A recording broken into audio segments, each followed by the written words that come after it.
So we've got wasps pollinating rabbitbrush. October here, middle to late October, no less. They're pretty small, I'm not sure if you can see them all that well. With nights in the 30s, down to freezing, perhaps even below freezing once or twice already. In this part of the world, we're back somewhere. I'll tell you more at the top of the canyon.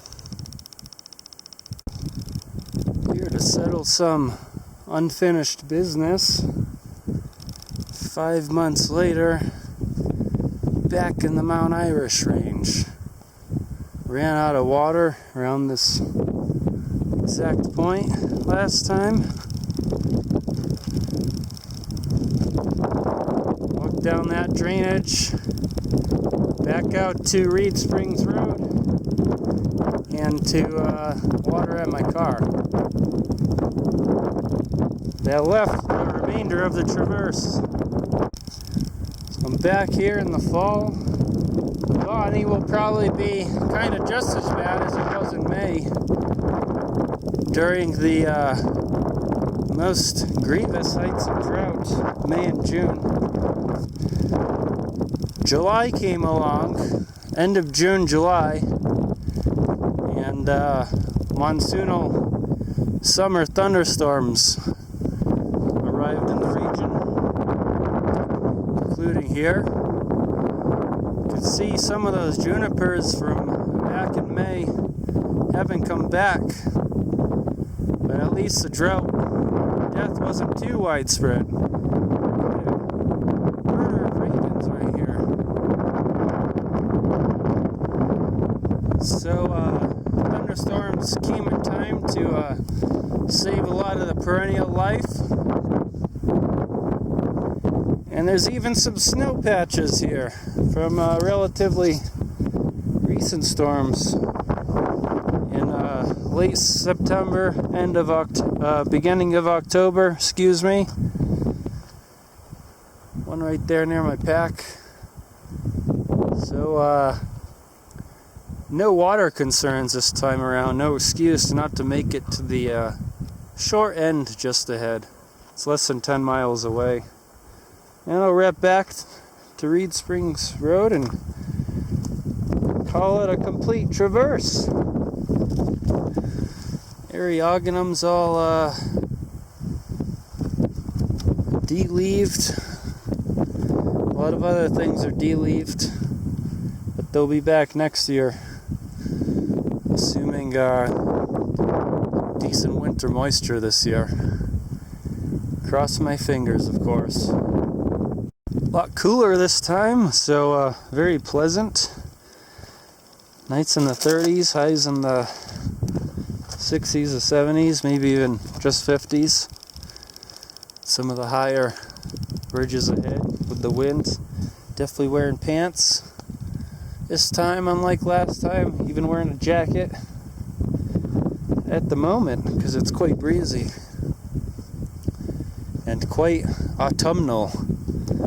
It is middle October, careening into late October. It's possible we'll only be up here together for a brief blip in time. It's very autumnal, turning to winter quite quickly, so very, very little in flower, except for some rabbitbrushes and other Eryogonum and such. Most leaves are gone on most of the deciduous taxa, even on some of the non-deciduous taxa, otherwise known as evergreens,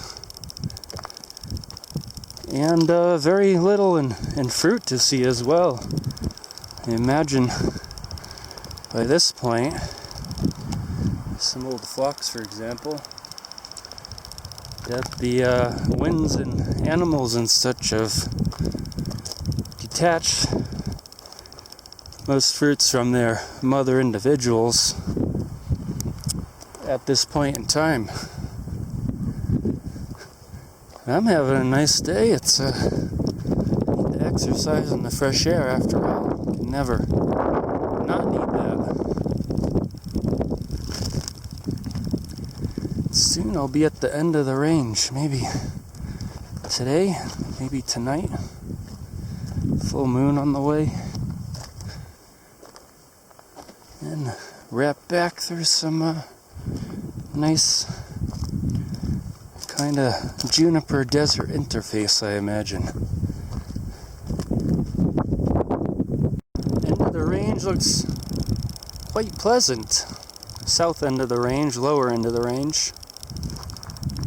Lots of gentle grades, some zigzagging. Otherwise, nothing too crazy ahead. Except for maybe some crazy beautiful views, you know what I mean? Running into a couple bright spots here and there. It's really green Hirschia stansburiana, for example. Still fruiting.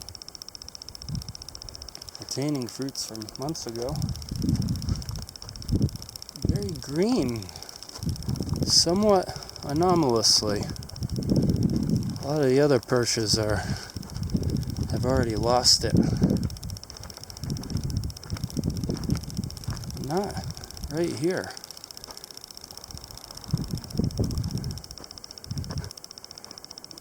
Most of them in this spot are hanging on.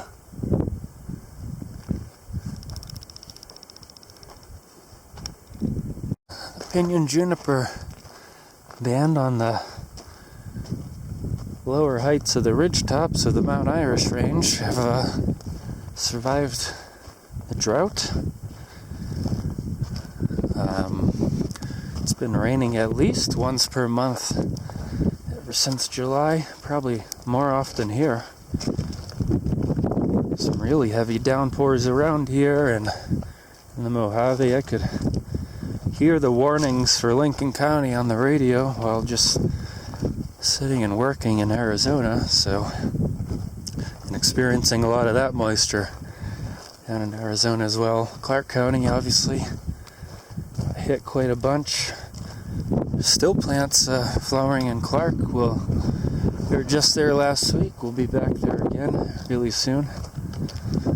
I did want to get a sense of the montane Nevada fall, though, of which I've had little exposure. And here we are. It's not that much different than May, honestly. Wasn't much flowering back then, and not much flowering now.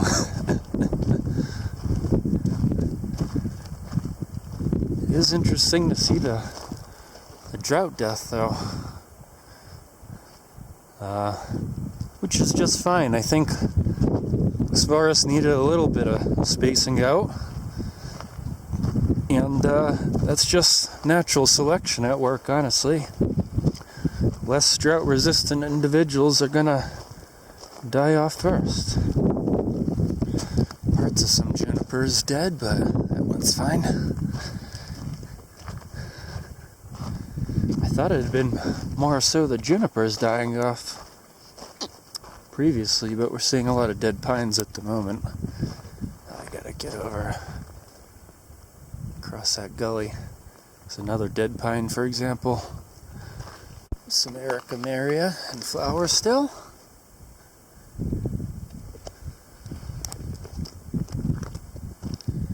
That's about all this time of year, though. Various members of the asteraceae. Maybe a few amaranthaceae members lower down along roadsides and washes and such, but those are probably mostly gone by now too. Not necessarily further south in the warmer areas.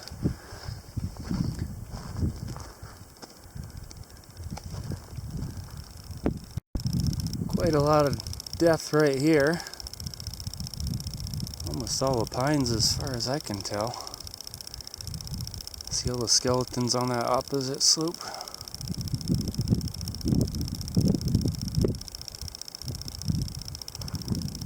Again, the better adapted or slightly better watered individuals are doing just fine. Even some of the young ones. So it's probably genetics and selection factoring into the deaths more so than drought per se.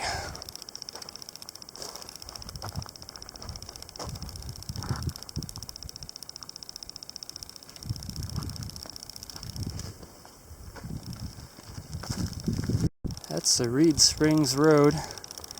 It's an old mining cabin out there. I walked by the spring last night. It was completely dry, as with several other springs in this range.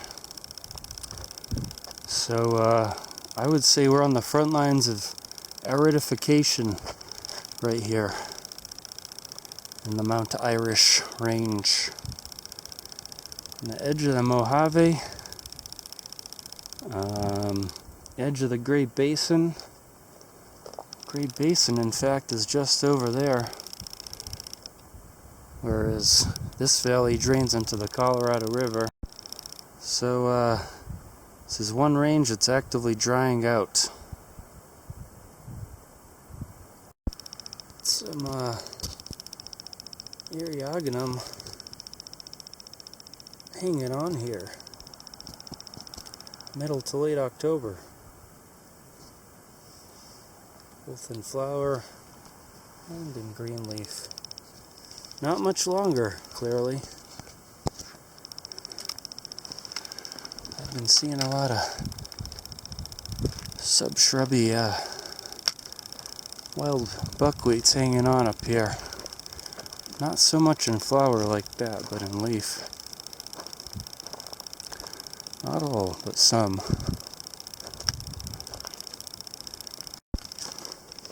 Even though reproductive season is over for several months here,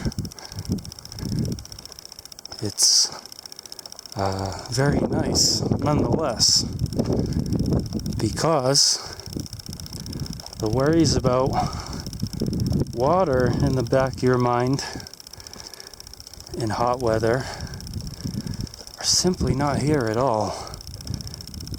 I don't have a ton of water by design. I didn't set out with much. It's less than 2 gallons to my resupply point.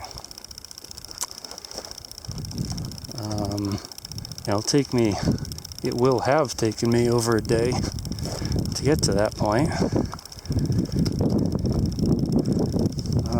Nonetheless, I have a ton of water still, so you don't have to drink that much when the weather's so beautiful and mild. It's a trade-off with everything in life, isn't there? A couple of interesting pyramids ahead.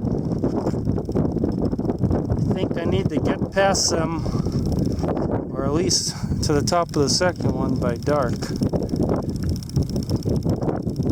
It looks like it could be a little interesting. Can't fully tell yet, but it appears that the 2 pyramids are both more or less fully aloof from the main continuous ridgeline running from the north end of the range. What was that place called? Murphy Gap, perhaps? To the south end of the range at Hancock Hill, I believe the pass is called. Could be mixing up those names. It's a lot of names in my head, but in general. It appears as though the ridge stays lower those two are side peaks. So those two pyramids right above me here, indeed aloof from the main ridge. And that's my path forwards into that land of heavenly light. Things on the junipers are very juicy right here.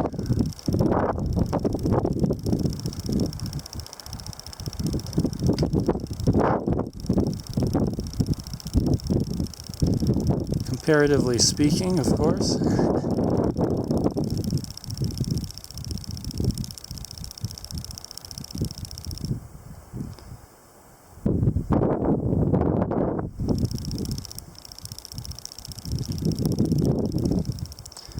Yep, outer part's just coming right off. Sun's starting to set, but a big bright moon is coming up at the same time. Try to go for a couple more hours.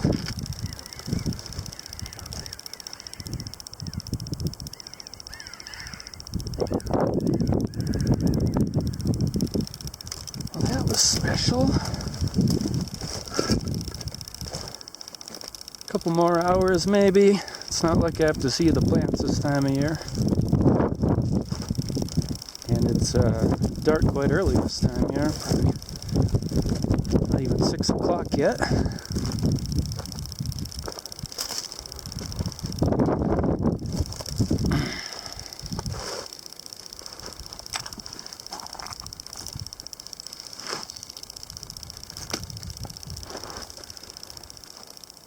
So probably another night in the Mount Irish region, since I'm not halfway through yet. Although, of course, the higher ridge parts are going to be the slowest parts, most difficult. So it is possible I'll be pretty quick tomorrow, but yeah, given the daylight situation and such, be here for part of a third day. Looks like the highway may be quite a ways still. It's the Rachel Valley up there.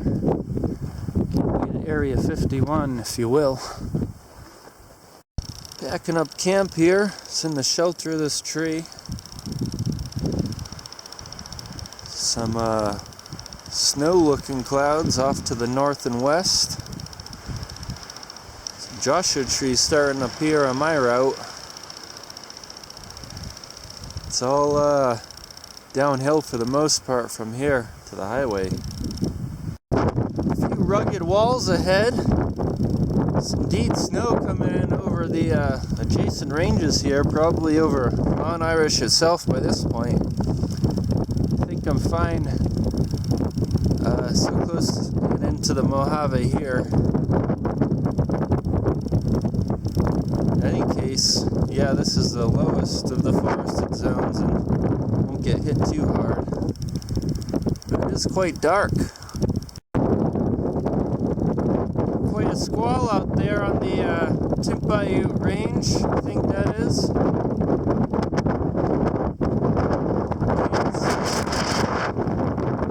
To the north, quite dark. It was a windy and dark morning. So much so that the bright sunny skies of just an hour ago appear to be fading fast. And a bit of grapple blowing around.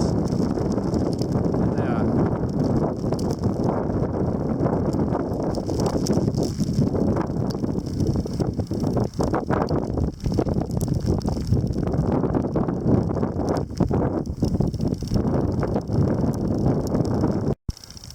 Trying to stay on the east side of the ridge because the winds are quite formidable on the west, coming from the west. Snowing or grappling, if you want to be more accurate.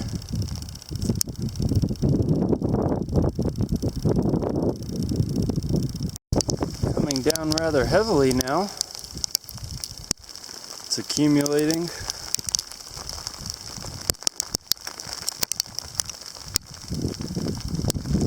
As you can see, there's clarity elsewhere, and Grapple doesn't tend to fall for very long.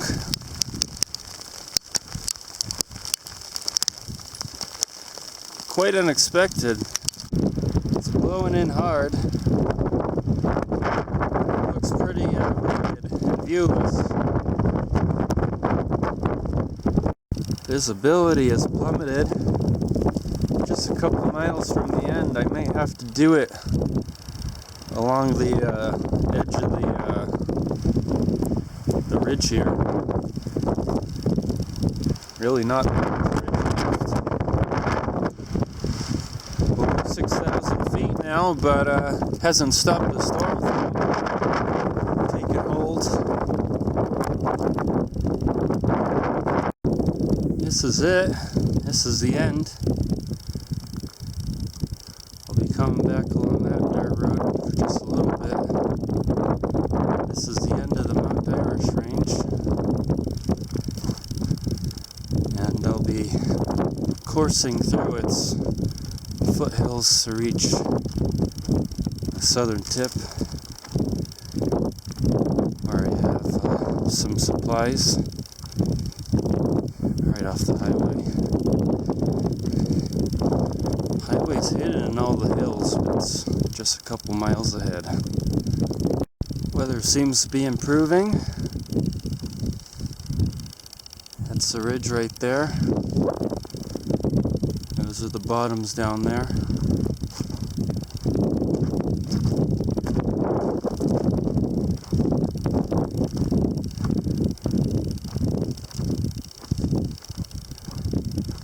Basically just contouring through these foothills to a little stash of water and food. That's why they called it Nevada.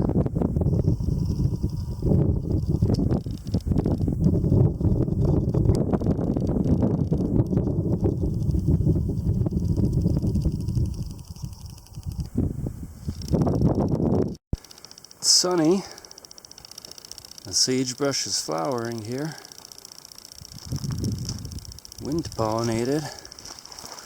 That's why they can get away with it in October.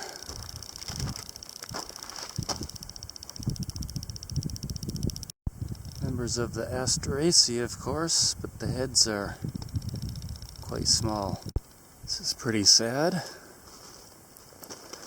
I don't see an explanation for it.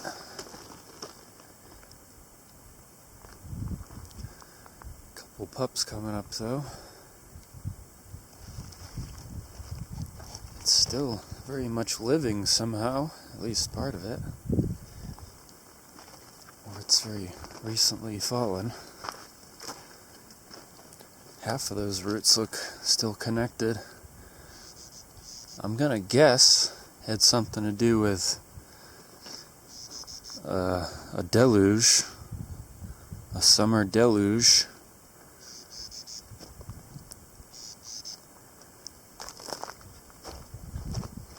Unfortunate nonetheless. I don't see any of that rodent damage or anything. It's continuing on towards my stash. The range is taking a hard east around here, so I'm actually heading more east than I have been. It's afternoon, hence the sun's that way. Early afternoon. It might shape up into a decent day yet.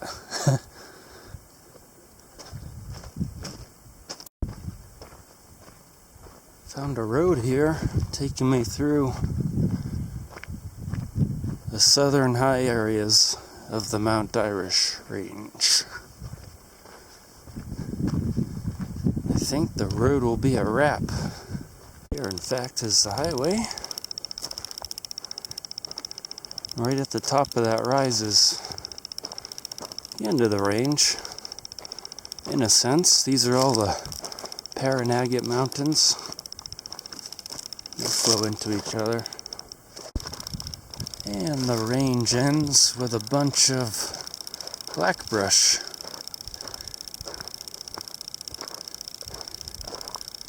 Couple junipers still around. Pines all behind me and higher. Eryogonum in flower. Just barely on that individual. 2 species of Eryogonum in flower in these parts. And that's about it.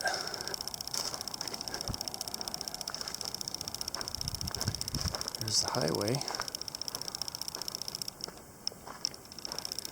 I made it this time around, this half around.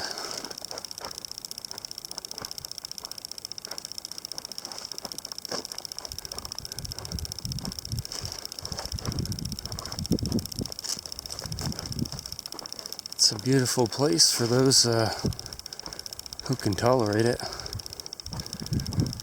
I wouldn't say it was, either trip was one of my best necessarily along the Irish Range. It's quite convoluted and slow up there, up close and personal.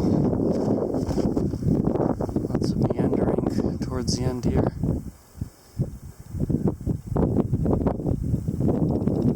You can see the range, how it wraps around here in a semicircle at the southern tip here. So those are the high points way beyond there. Those buttresses, that castle is Mount Irish itself. That's there in the middle.